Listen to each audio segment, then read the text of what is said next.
of all, I would want to make reference to something that Napo said earlier.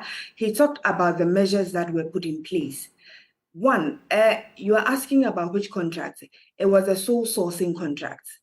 But then we all know that even with sole sourcing, the organization is supposed to, or the company that is being given the contract is supposed to be able to prove that it has enough experience to be able to undertake the projects that it is being contracted to do. Here is a case that this particular company is an offshoot of a timber company that had no revenue assurance experience, yet it was given that contract. I don't know what due diligence that the procurement authority did, yet it gave them the contract. After the contract had been given, was there any monitoring or evaluation done? If there was none, why are they now giving this same organization another contract? When he was speaking, he talked about the ERDMS, which is the Enterprise Relational Database Management System. This is something that MPA has already set up to be able to curb these revenue losses that we are experiencing. If this measure and other measures by the MPA and the GRA has been set up, then what do we even need another organization for? And this is to answer the question that you asked about, isn't it necessary that we find different means of getting more revenue because of the IMF conditionalities? I think that we already have the people in place who are being paid by taxpayers' money, and they are supposed to work to deserve the money that they are getting monthly. But if we have all these people there and they do nothing, virtually nothing, and yet we have to pay more money to another private company because of probably somebody's interest just to be able to do these things.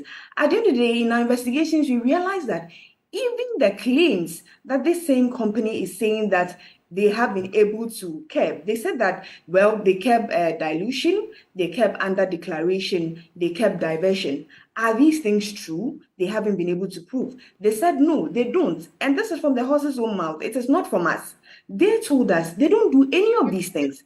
Secondly, they had it on their websites that they have been able to save the country 1 billion in 1 year, and also being able to save the country 3 billion in 3 years. That is from 2020 till now. First of all, the question is, the 1 billion, from which month to which month?